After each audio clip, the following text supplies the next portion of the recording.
তিনজন লোক রাস্তার ধারে বসে কথা বলছিল এবং নিজেদের মধ্যে হাসি ঠাট্টা করছিল। এমত অবস্থায় রাস্তা দিয়ে একজন মাওলানা সাহেব যাচ্ছেন। তারা যা বলছে সব শুনলেন। ভাইয়েরা, তোমরা কি জানো অন্যের সমালোচনা করা ইসলামে কত বড় গুনাহ? মাওলানা হাদিস কোরআনের আয়াত শোনাচ্ছে। কোরআন থেকে তিনি বললেন, আর তোমরা একে অপরের গীবত করো না। তোমাদের কেউ কি চায় তার মৃত ভাইয়ের মাংস খেতে? তোমরা তো একে ঘৃণা করবে। সূরা আল হুজারাত 49 নম্বর সূরা, আয়াত 12।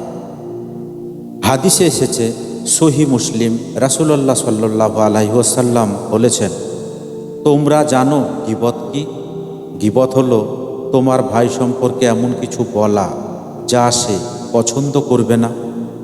সাহাবারা জিজ্ঞেস করলেন, যদি সেটা সত্যি হয়?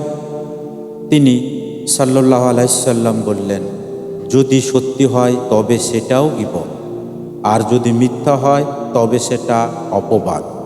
সহিহ মুসলিম 2589 নম্বর হাদিস। মাওলানা সাহেব বললেন, দেখো ভাইয়েরা, অন্যের সমালোচনা করা মৃত ভাইয়ের মাংস খাওয়া মতো কঠিন পাপ। আল্লাহ আমাদের জিহ্বাকে নিয়ন্ত্রণ করতে বলেছেন। তাই তোমরা কারো সমালোচনা না করে বরং নিজের ভুল সংশোধন করো। অন্যের সমালোচনা করা গীবত। গীবত থেকে বেঁচে থাকো, আল্লাহর রহমত লাভ করো। ভিডিওটি দেখার জন্য ধন্যবাদ।